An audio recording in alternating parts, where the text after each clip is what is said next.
5वां अध्याय। देवताओं द्वारा देवी की स्तुति। महर्षि मेधा ने कहा, पूर्व काल में शुंभ निशुंभ नामक असुरों ने अपने बल के मद से इंद्र का, त्रिलोकी का राज और यज्ञों के भाग छीन लिए, और वे दोनों इसी प्रकार सूर्य, चंद्रमा, धर्मराज और वरुण के अधिकार भी छीनकर स्वयं ही उनका उपयोग करने लगे। वायु और अग्नि का कार्य भी वही करने लगे, और इसके पश्चात उन्होंने जिन देवताओं का राज छीना था उनको अपने अपने स्थान से निकाल दिया। इस तरह से अधिकार छीनते हुए तथा दैत्यों द्वारा निकाले हुए देवता अपराजिता देवी का स्मरण करने लगे कि हे देवी,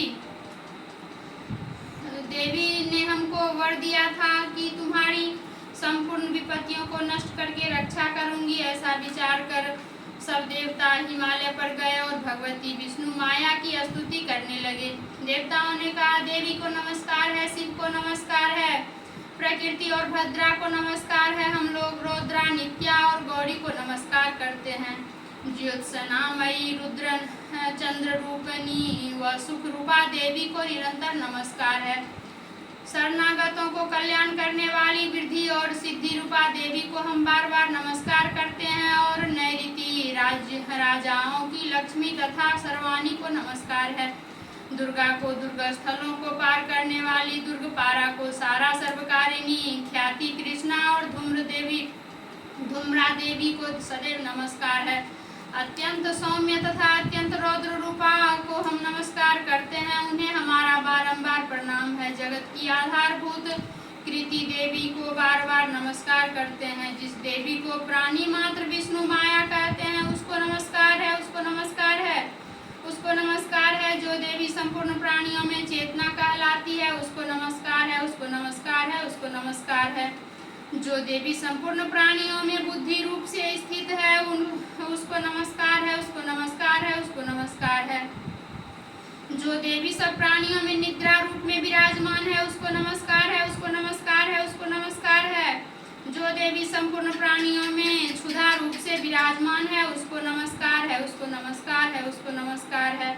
जो देवी संपूर्ण प्राणियों में छाया रूप से स्थित है उसको नमस्कार है, उसको नमस्कार है, उसको नमस्कार है। जो देवी सब प्राणियों में शक्ति रूप में स्थित है उसको नमस्कार है, उसको नमस्कार है, उसको नमस्कार है। जो देवी संपूर्ण प्राणियों में तृष्णा रूप से स्थित है उसको नमस्कार है, उसको नमस्कार है, उसको नमस्कार है। जो देवी सब प्राणियों में शांति रूप से स्थित है उसको नमस्कार है, उसको नमस्कार है, उसको नमस्कार है। जो देवी सब प्राणियों में जाति रूप से स्थित है उसको नमस्कार है, उसको नमस्कार है, उसको नमस्कार है। जो देवी सब प्राणियों में लज्जा रूप से स्थित है उसको नमस्कार है, उसको नमस्कार है, उसको नमस्कार है। जो देवी सब प्राणियों में शांति रूप से स्थित है उसको नमस्कार है, उसको नमस्कार है, उसको नमस्कार है। जो देवी संपूर्ण प्राणियों में श्रद्धा रूप से स्थित है उसको नमस्कार है, उसको नमस्कार है, उसको नमस्कार है।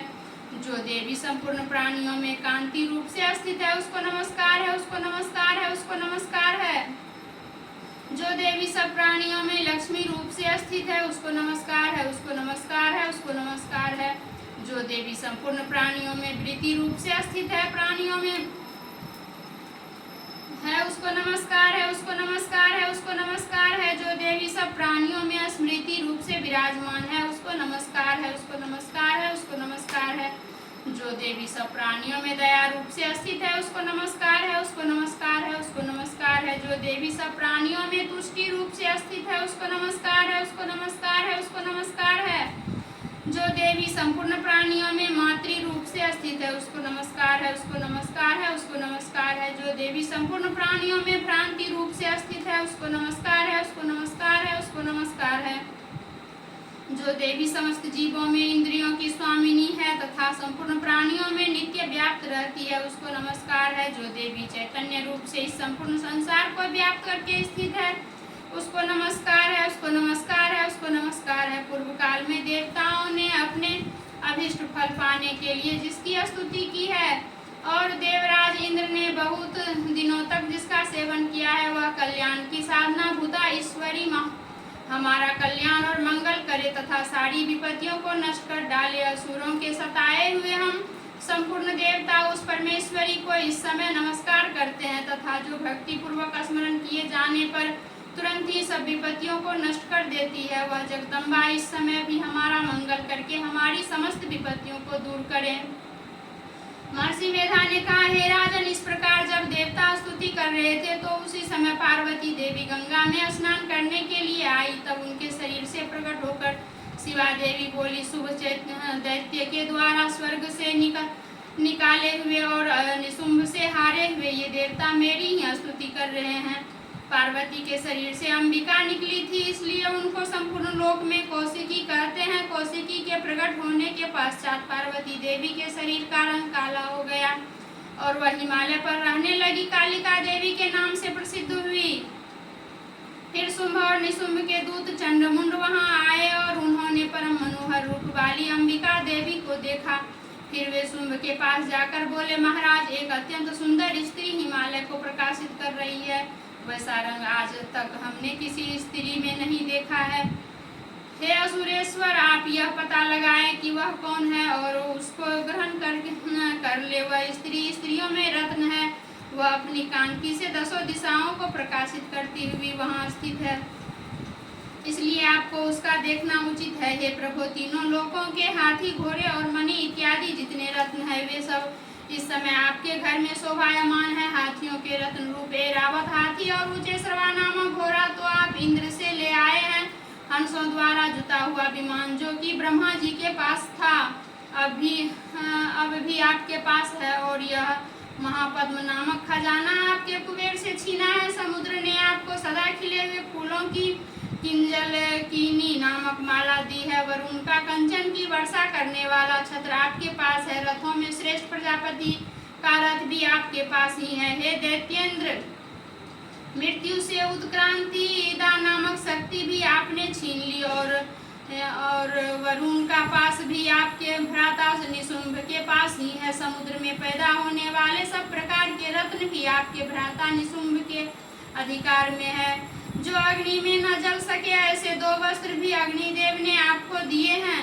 हे दैत्यराज, इस प्रकार सारी रत्न रूपी वस्तुएं आप संग्रह कर चुके हैं, तो फिर आप यह कल्याणमयी स्त्रियों में रत्न रूप अनुपम स्त्री आप क्यों नहीं ग्रहण करते?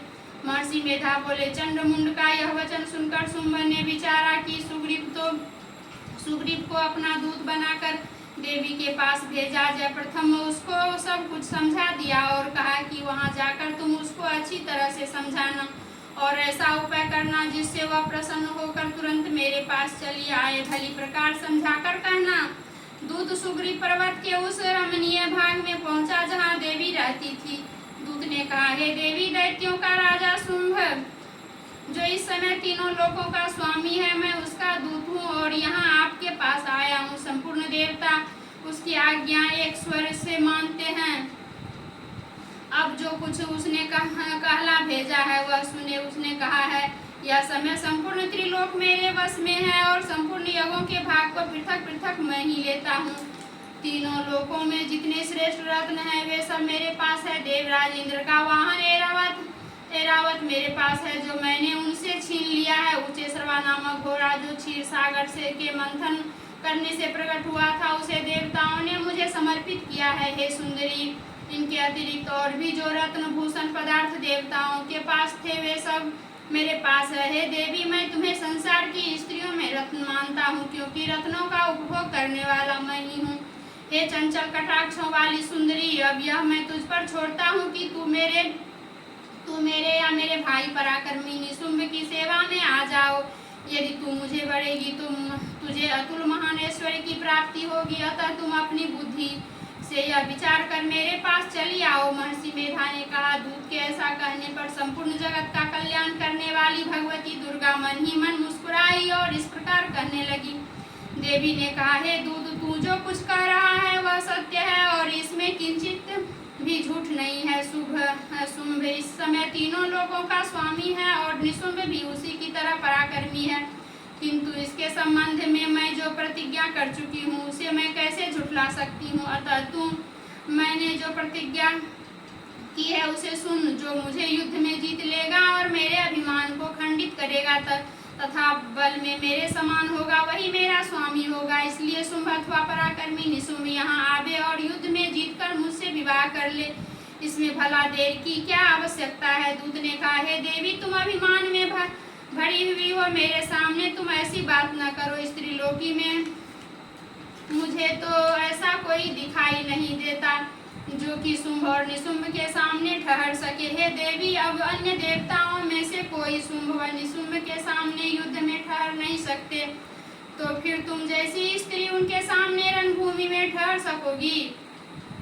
जिन शुंभ आदि असुरों के सामने इंद्र आदि देवता नहीं ठहर सके, तो फिर तुम अकेली स्त्री उसके सामने कैसे ठहर सकोगी। अतः तुम मेरा कहना मानकर उनके पास चली जाओ, नहीं तो जब वह तुम्हें केस पकड़कर घसीटते हुए ले जाएंगे तो तुम्हारा गौरव नष्ट हो जाएगा, इसलिए मेरी बात मान लो।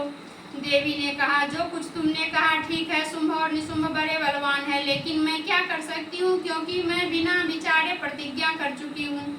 इसलिए तुम जाओ और मैंने जो कुछ कहा वह सब आदर पूर्वक असुरेंद्र से कह दो। इसके पश्चात जो वे उचित समझे करें। 5वां